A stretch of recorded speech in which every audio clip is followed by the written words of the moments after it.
পিঁপড়ার দাম নাই, কিন্তু দেখেন পিঁপড়ার নামে আল্লাহ কোরআনে সূরা দিয়েছেন, চমৎকার একটি সূরা, সূরা নমল। এই নমলের ভিতরে দুইবার বিসমিল্লাহ বলেছে। মনে করেন এক মহিলা, মনে করেন বাড়িতে বিবি মহিলা কাজ করতেছে, এমতো অবস্থায় আপনি বাড়িতে আসছেন, আসার পরে দেখতেছেন মহিলা ধাইরে কি নেবে না, মেপতেছে, এমতো অবস্থায় তাকে পিঁপড়ায় যে ধাইরে দিয়ে বেড়ায়, যেগুলো অনেক মানুষকে লাল পিঁপড়ে মারতে হয়, আর কালা পিঁপড়ে মারা যায় না, গুনাহ হয়, ঠিক না বেঠিক? লাল পিঁপড়ে বলে হিন্দু, আর কালা পিঁপড়ে বলে মুসলমানের, কয় কি কয় না? আরে কথা বলেন না কেন ভাইরা? এখন পিঁপড়া ধরছে, এমত অবস্থায় স্বামী চলে যাচ্ছে, আসার পরে বলতেছে তুমি ইদান করতেছো কেন, চুলকা চুলকি?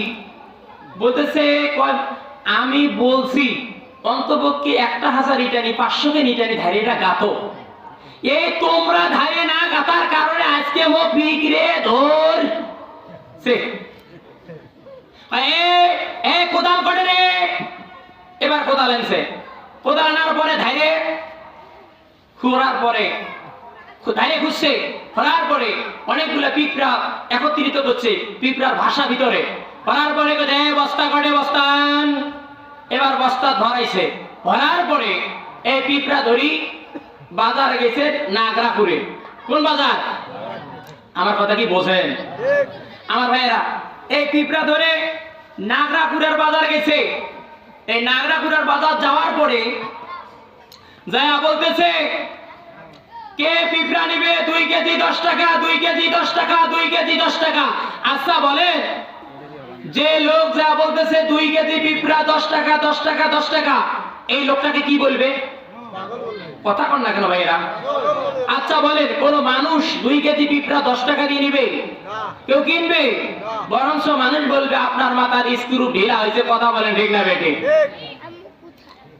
কিন্তু আমার বন্ধুরা গভীর কান লাগান, 2 কেজি পিঁপড়া কোন মানুষ 10 টাকা দিয়ে কিনবে না। অথচ আমার আল্লাহ সূরা নমলের ভিতরে আমার আল্লাহ এই পিঁপড়ার নামে কত সুন্দর চমৎকার ঘটনা বলেছেন। আমার ভাইয়েরা, সূরা নমলের মধ্যে রানী বিলকিস আর সুলাইমানের ইতিহাস আছে। আমার বন্ধুরে, কোরআন পড়ো কিন্তু কোরআন বোঝো না। কোরআনের ভিতরে কত কিসসা আছে, কত কাহিনী আছে। কোরআন যদি খালি পড়তে দাও একটা বারের জন্য, ভাইয়েরা, তোমার জীবন পরিবর্তন হয়ে যাবে। কিন্তু কোরআন পড়ো না, কোরআন মানো না। অথচ কোরআন কিছু মানুষ আছে পড়ে কিন্তু কোরআন বোঝে না।